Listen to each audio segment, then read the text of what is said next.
Hi Jennifer, thank you for meeting with me today. I understand that you have some requests regarding the raw data from our recent research project.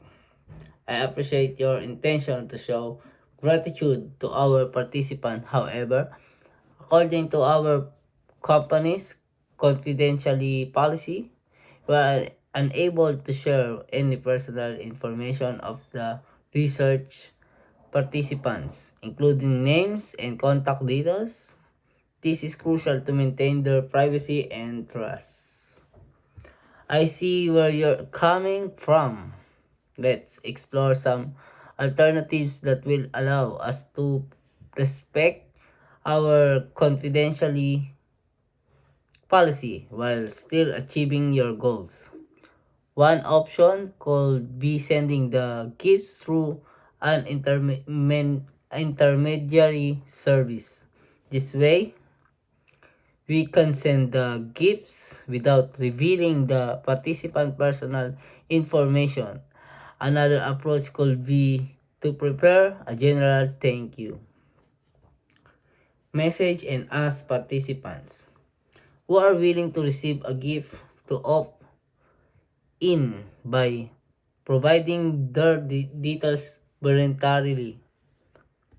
Certainly, we can coordinate with a third party service that is specialized in handling such distribution.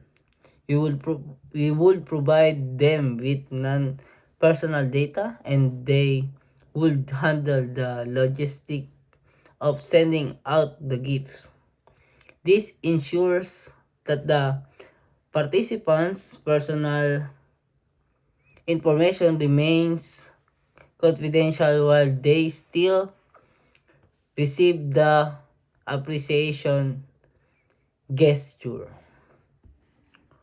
For the opt-in method, we can send out a general thank you email to all participants, explaining that we would like to send them a gift as a token of our appreciation.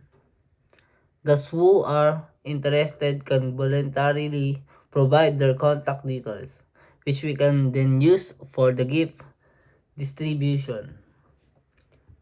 Absolutely, Jennifer. I will prepare the thank you message and ensure it's sent out promptly. We'll handle these responses and ensure that the gifts are distributed accordingly. This way, we comply with our confidentiality policy and achieves your objectives of showing appreciation to the participants.